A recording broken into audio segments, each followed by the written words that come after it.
রাসূলুল্লাহ, ইয়া হাবিবাল্লাহ, এই সম্বোধন করা, অ্যাড্রেস করা নবী করিম সাল্লাল্লাহু আলাইহি সাল্লামের ইন্তেকালের পর, বেসালের পর এটা কেউ আমল করেছে কিনা এই জিনিসটা আমাদের জানতে হবে। নবী করিম সাল্লাল্লাহু আলাইহি সাল্লামের ইন্তেকাল হয়েছে 11 হিজরি 12 রবিউল আউয়াল। এর এক মাস পরে হযরত আবু বকর সিদ্দিক 30,000 সৈন্য দিয়ে ইয়ামামার যুদ্ধের মধ্যে লোক পাঠিয়েছিলেন। সেই সময় সাহাবায়ে কেরাম ইয়ামামা মানে ইরাক গিয়ে ওখান থেকে ওনারা ডাক দিয়ে বলেছিলেন রাসূলুল্লাহর ইন্তেকালের 1 মাস 2 মাস পর, ইয়া মুহাম্মাদা, ইয়া মুহাম্মাদা নাম ধরে বলছিলেন।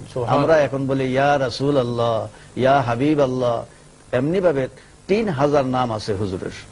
তো যে যেরকম ভাবে মহব্বত করে, তাহলে দেখা যায় যে মদিনা শরীফ থেকে 800 কিলোমিটার দূরে ইয়ামামা, সেখান থেকে সাহাবায়ে কেরাম হুজুরের ইন্তেকালের পরে ইয়া মুহাম্মাদা বলে ডাক দিয়েছেন। হুজুরে পাকের ইন্তেকালের প্রায় 60 বছর পর হযরত আব্দুল্লাহ ইবনে আব্বাস রাদিয়াল্লাহু তাআলা আনহু প্যারালাইসিস হয়ে গিয়েছিল, অর্ধাঙ্গ। তিনি তখন তায়েফে বসবাস করতেছিলেন। তখন তিনি সেখান থেকে ডাক দিয়ে বলেছিলেন ইয়া মুহাম্মাদা। হযরত আব্দুল্লাহ ইবনে ওমর, ওনার অর্ধাঙ্গ ব্যারাম হয়েছিল, প্যারালাইসিস, উনিও দূরের থেকে বলেছিলেন ইয়া মুহাম্মাদা, সঙ্গে সঙ্গে তাদের অসুখ ভালো হয়ে গেছে। এগুলি কিতাবের মধ্যে প্রমাণ আছে। আল বেদায়া ওয়ান নেহায়া 5ম খণ্ড আপনারা দেখবেন।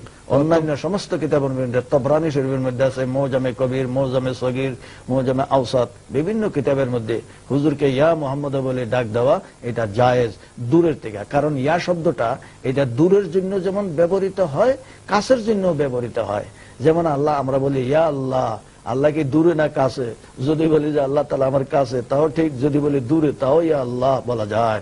কারণ ইয়া শব্দটা এই সম্বোধন করার 5টা লেটার আছে আরবিতে, ইয়া, আয়া, হায়া, আয়, এই সমস্ত 5টা শব্দ। তার মধ্যে ইয়া হইল দূরের এবং কাছে।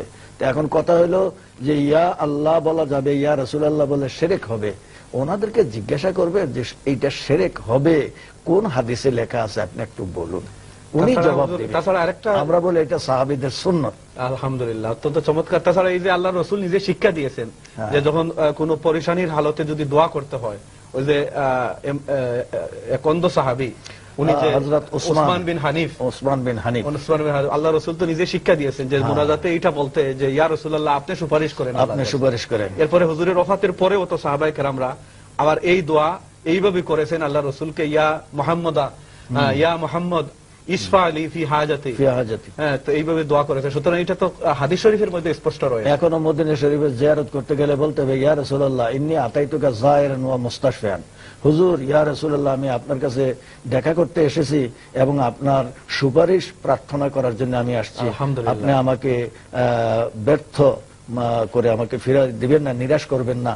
আপনি আমার এই দোয়াটা কবুল করেন। তাহলে ইয়া রাসূলুল্লাহ টিল টুডে, আজ পর্যন্ত ইয়া রাসূলুল্লাহ এটা ইস্তেমাল আছে, এটার ব্যবহার আছে, সমস্ত কিতাবের মধ্যে এটা লেখা আছে। যারা বলে ইয়া রাসূলুল্লাহ বলে যে এটা শিরক, আমার মনে হয় এটা রসুল বিদ্বেষী একটা গন্ধ পাওয়া যায়। যাদের অন্তরে রসুলের মহব্বত আছে তারা এইভাবে কথা বলতে পারে না। আর জিজ্ঞাসা করতে পারে ইয়া রাসূলুল্লাহ বলার কোনো প্রমাণ আছে কিনা।